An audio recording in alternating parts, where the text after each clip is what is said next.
And so when you have a population, people have to migrate. And probably that's the same thing that happened in Europe. 500 years ago, as people started going to the New World, Americans and the Caribbean. The tone of the discussion has been us as victims. I'm involved in trade. So when you're in trade, you think, what have I got and what can I do with it? And I'd like us to think about that in that way. The way we've been talking about Africa, I couldn't believe this talented room of people here exists the way we've been talking about Africa. I came here thinking, what can all the skills these people have contribute to this debate?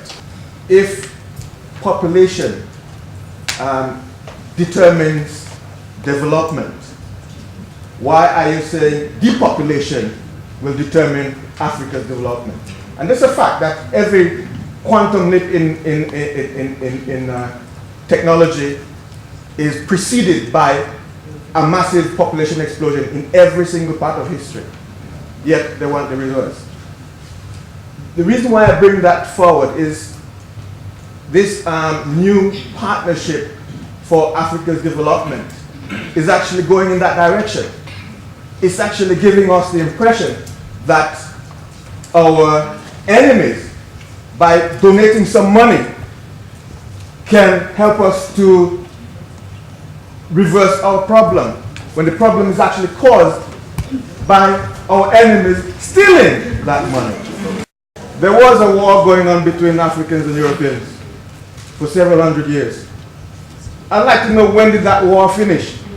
What day did it end?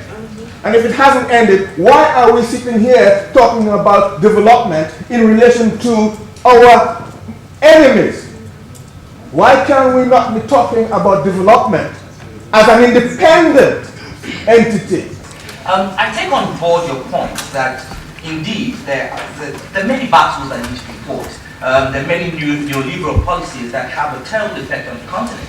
But I totally and emphatically disagree with you on a general statement such as calling Europeans our enemies. We Africans have fought for a long time against being stereotyped based on our race or our heritage. And in this case, I think that in Europe, you will find individuals who want to support our development, who are partners with us.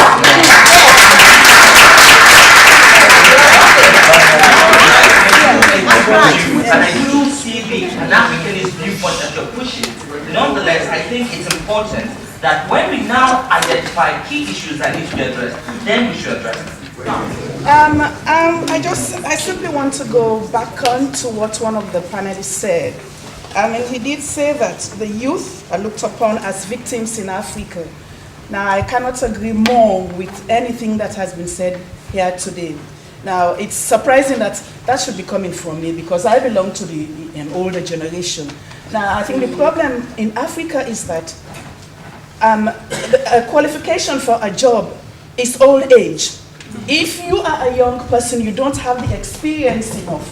And they always go back to experience.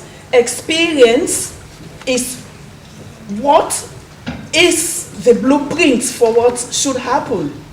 But then there are younger people with new ideas, and it's time for older people not to step back. We can all contribute. I want to respond to the suggestions about the youth versus the old, and I could just plead with you, please don't go down this route.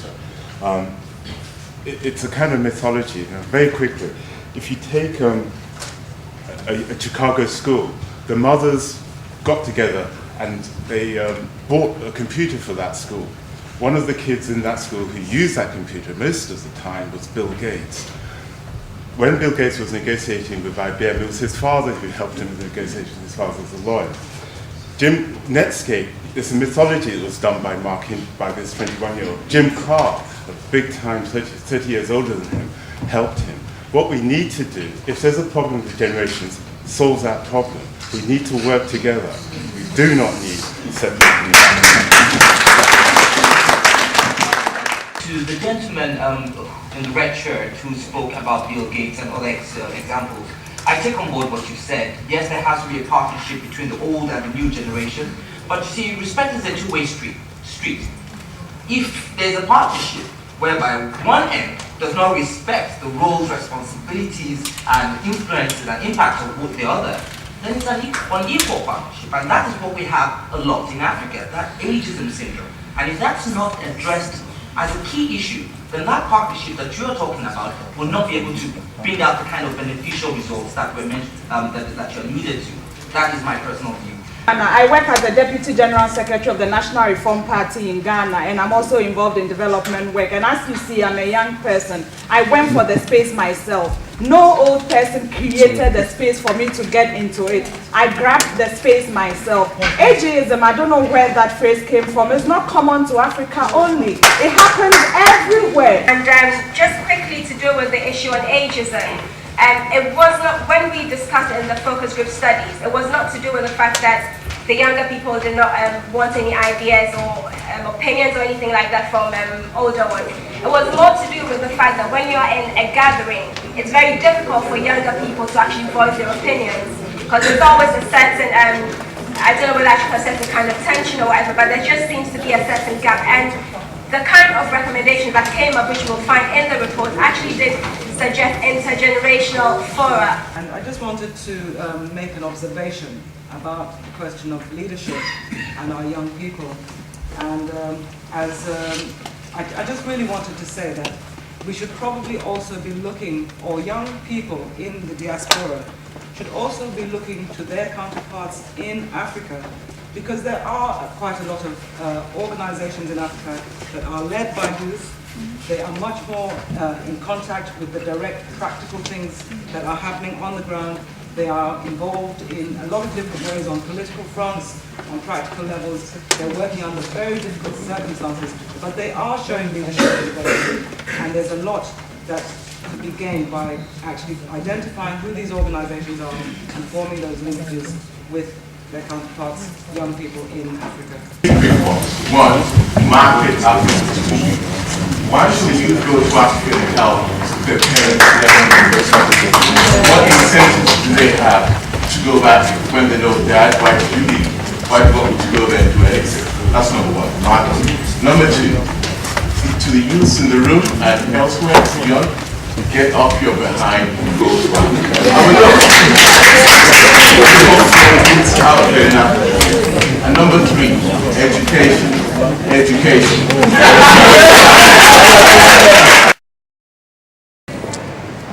What I have seen is that the youth seem to be well determined to correct certain issues which need correction. They are addressing issues which should be addressed. And in the case of the question of age, which came up so strongly, yes, well, we have to dwell more on that, and because the age should not be too much of a relevant thing. You know, should not be too much of a relevant thing. The knowledge should be what they should be talking about and bridge the gap between the old and the young. But if you keep separating, talking about ageism and separating it again, you will drift apart. What's really amazed me much, the children, the youth, because that has been my concern, the youths are now getting awareness. Without not practicalizing, but the fact that they're talking about it, then they are starting somewhere. That means that awareness is in there now. It's a question of implementing it now. But I really personally came as an observer, because I work with the Sierra Leone Community Forum, and my desire is whatever little bit I can contribute to the community as well. So I came here to also see what the other people are doing, what they're talking about. So that is why I'm here. Afford's mission is to enhance and expand the contributions that Africans in the diaspora make to Africa's development. So that covers all of Africa. It doesn't matter which part of Africa you come from, so long as you are within the African setting and you are involved in Africa's development. What we do basically is to support them.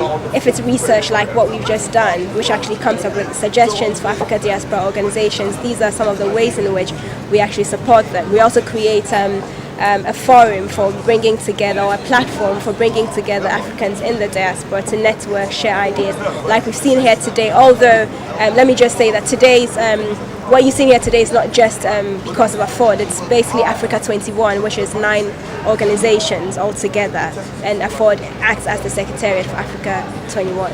I think as Africans we have to find a way to connect with each other, to have dialogue, and to look at common interests, and to also see how we can support Africa in its development. We're urging all the workshops There are 12